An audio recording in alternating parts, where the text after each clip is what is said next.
So this is my current setup since I moved from Cyprus to Nigeria, and it's currently a mess, right? I've been trying to get a couple of furnitures to spice things up, just like my previous setup, where I have a shelf over the table and a drawer on the side, right? And there's this particular drawer, particularly from IKEA. As you can see, I have the drawer on my monitor literally in the background. It's called the Alex drawer. Generally, I like how clean the drawer is, right? And I've been trying to get it, but I can't.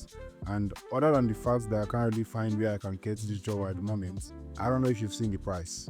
I mean, the price tag is literally something else, right? So I have decided to make this drawer by myself because back in the days, I used to be a furniture maker, right? It was one of the skills I was opportune to learn before actually learning programming and before I got into content creation and all of that.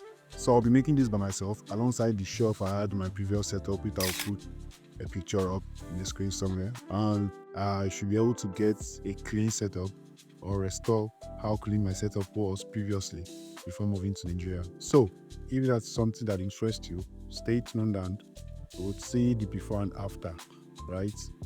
Because currently this is just a whole lot of mess. As you can see on there, everything is literally just on the table because I've got no drawers. I ain't got nothing, right? So let's see how this workstation is going to change, and I would see you in a bit. So I arrived at the factory the next morning. Prior to that day, I had already called a friend of mine to help me get the materials needed for the job. And when I arrived, the materials were already there, so the work began. And that right there is my friend, the guy putting on the blue shirt that says staff on the back of it. Let me give you a quick tour of the factory and talk about the two major machineries every furniture factory requires. That right there is called the edging machine, and this is the cutting machine.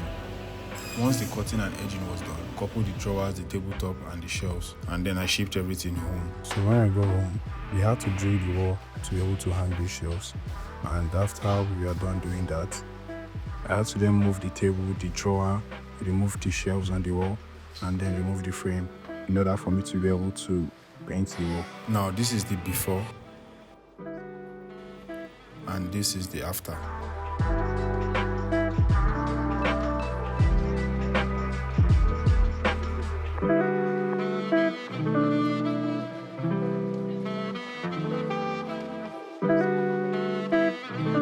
So this is what we have right now. Although there are still a couple of things I would like to add to this setup. For example, the white space up there is too empty for my liking, so I'll definitely be throwing up frames up on the wall. And also this table is where my editing setup is going to be. I plan on putting a monitor and also a custom PC on there for my editing, so this workstation will be dedicated to working majorly, and then if I have to edit my videos, I'll do it over here. So that will be all for this video. Subscribe if you haven't already, like this video, and I'll see you in the next one.